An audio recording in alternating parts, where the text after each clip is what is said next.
শুধুমাত্র নিজের এবং পরিবারের সমৃদ্ধির জন্যই নয়, বরং প্রযুক্তিগত শিক্ষা অর্জনের মাধ্যমে বিশ্ব সমাজে নিজেদের গর্বিত অংশীদারিত্ব নিশ্চিত করার জন্য প্রযুক্তি নির্ভর দক্ষতার বিকল্প নেই। দেশে বিদেশের যে চলমান বাস্তবতা আমরা উপলব্ধি করার মাধ্যমে বিএনপি আগামী দিনের নীতি জনগণের জীবনযাত্রা, জীবন মান উন্নয়নের রাজনীতি, দেশে বিদেশে ব্যাপক হারে আমাদের দেশের মানুষের জন্য কর্মসংস্থান সৃষ্টি এবং নিরাপদ কর্ম পরিবেশ নিশ্চিত করা হচ্ছে আমাদের আগামী দিনের রাজনীতি।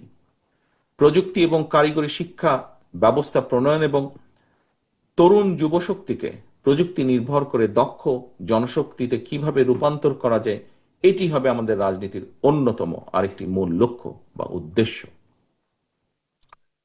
প্রিয় তরুণ প্রজন্মের ভাই বোনেরা, প্রতিশোধ প্রতিহিংসা এড়িয়ে সাহস এবং সততার সঙ্গে এগিয়ে গেলে আমি বিশ্বাস করি বাংলাদেশের সামনে সমৃদ্ধির সম্ভাবনা সকল দ্বার উন্মুক্ত।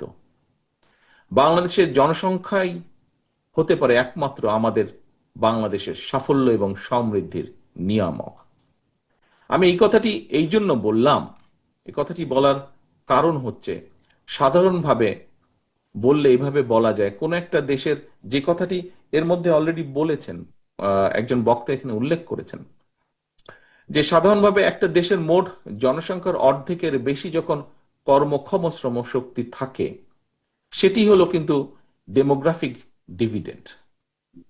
এই ডেমোগ্রাফিক ডিভিডেন্ডের বিবেচনায় দেশের বর্তমান জনসংখ্যা দেশের উন্নয়নের প্রধান নিয়ামক হয়ে উঠতে পারে, কিন্তু কারণ বয়সের হিসাবে আমাদের জনসংখ্যার অধিকাংশই কিন্তু কর্মক্ষম। শুধু এই জনসংখ্যাকে জনশক্তিতে আমাদের কনভার্ট বা রূপান্তর করা প্রয়োজন, এবং এ কারণেই বিএনপি মনে করে দেশের জনসংখ্যাকে, বিশেষ করে তরুণ এবং যুবশক্তিকে কারিগরি নির্ভর শিক্ষায় দক্ষ করে গড়ে তুলতে পারলে বর্তমান জনসংখ্যা দেশের জন্য আশীর্বাদ হয়ে উঠবে। দেশের এই কর্মক্ষম জনসংখ্যাকে একদিকে যেমন প্রযুক্তি নির্ভর শিক্ষায় দক্ষ করে গড়ে তুলতে আমরা আগ্রহী, একই সঙ্গে তরুণ যুবকদের আগ্রহী একটি অংশকে খেলাধুলায় পারদর্শিতা অর্জন আমাদের করানো প্রয়োজন। এখানে খুব সম্ভব একজন বক্তা নতুন কুড়ি এই কথাটি উনি বলেছেন ওনার বক্তব্যে।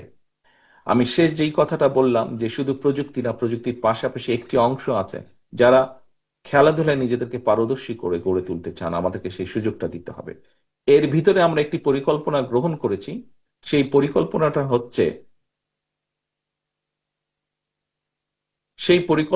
হচ্ছে যে নতুন করে যেমন আমরা ইনশাল্লাহ আবার চালু করব, নতুন করে আরেকটি সাবজেক্ট আমরা চালু করব, লেখা থাকবে নতুন করে, ব্র্যাকেটে লেখা থাকবে স্পোর্টস বা ক্রীড়া। অর্থাৎ আমরা আমাদের দেশের ভবিষ্যৎ বংশধরদের ভিতর থেকে এই সেক্টরে খেলাধুলায় কারা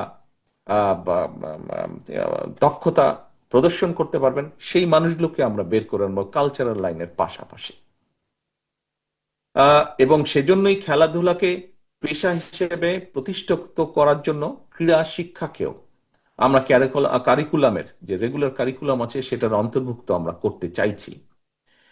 কিশোর তরুণ যুব প্রজন্মকে একাধিক ভাষা শেখার ব্যাপারেও আমাদের নির্দিষ্ট, যেটা এর আগে আমি বলেছি, নির্দিষ্ট আমাদের পরিকল্পনা রয়েছে। স্কুল কলেজের শিক্ষা কারিকুলামের বাইরে থাকা যে আমাদের তরুণ যুব শক্তিকে যুব সম্পদে পরিণত করার জন্য যে সরকারি উদ্যোগ, সেখানে আমরা বিদেশি ভাষা শিক্ষার কোর্স চালু করতে চাই।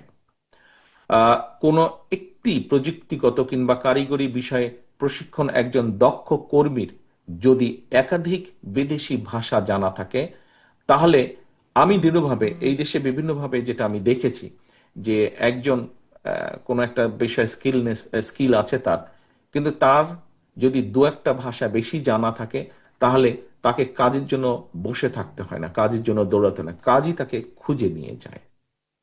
এবং এই বিবেচনায় যুবশক্তিকে প্রশিক্ষিত এবং দক্ষ কর্মী হিসাবে কর্মক্ষম করে তোলার জন্য সরকারি ব্যবস্থায় আমরা প্লাম্বিং, ইলেকট্রিশিয়ান, মেকানিক, ল্যাঙ্গুয়েজের পাশাপাশি ডেন্টাল হাইজিনিস্ট কিংবা মেডিকেল টেকনিশিয়ানের মতন দেশে বিদেশে চাহিদা সম্পন্ন স্বল্প মেয়াদী কোর্সগুলো চালু করতে চাই আমরা। কারণ বিষয়টি হচ্ছে যে বিএনপির রাজনীতি হচ্ছে আগামী দিনে কর্মসংস্থান ব্যবস্থা করা, বেকারদের জন্য বা কর্মক্ষম মানুষের জন্য কর্মসংস্থান ব্যবস্থা আমাদের রাজনীতির অন্যতম মূল লক্ষ্য বা উদ্দেশ্য। প্রিয় ভাই বোনেরা, আমার একটা বিশ্বাস, আমাদের দল, আপনাদের দল বিএনপির বিশ্বাস, প্রচলিত যে স্লোগান নির্ভর রাজনীতি, এটার দিন কিন্তু এখন ফুরিয়ে এসেছে এটার দিন। জনগণ কিন্তু এখন প্রচলিত রাজনীতির একটি পরিবর্তন চাইছে। জনগণের আকাঙ্ক্ষা, জনগণের যে আকাঙ্ক্ষা নিয়ে সকল বক্তাই প্রায় কম বেশি কথা বলেছেন, এই আকাঙ্ক্ষা পূরণের জন্য প্রতিশ্রুতি নয়, বরং বিএনপি বিশ্বাস করে প্রতিশ্রুতির বাস্তবায়ন। এবং এই কারণেই কিন্তু বিএনপি প্রত্যেকটা সেক্টরে যেই পরিকল্পনাগুলো আপনাদের সামনে তুলে ধরলাম, এই পরিকল্পনাগুলো কিভাবে বাস্তবায়ন করা যায় সেটার জন্য আমাদের একটা প্ল্যানিং আমরা তৈরি করছি, বাস্তবায়ন কিভাবে আমরা করব। আজকের এই যুব সমাজের মাধ্যমে দেশের তরুণ যুবশক্তির কাছে আমার আবেদন, আপনারা বিএনপির গণমুখী কর্মপরিকল্পনাগুলো দেশের সকলের সামনে, জনগণের সামনে তুলে ধরুন। জনগণের রায় বিএনপি রাষ্ট্র পরিচালনার সুযোগ পেলে সামনের দিনে ইনশাল্লাহ আমরা এই পরিকল্পনাগুলি পর্যায়ক্রমে ইনশাল্লাহ বাস্তবায়ন করব। জনগণের জীবন মান উন্নয়নের সকল পরিকল্পনা যদি বাস্তবায়ন করতে হয়, বিএনপির প্রতি জনগণের স্বতঃস্ফূর্ত সমর্থন প্রয়োজন।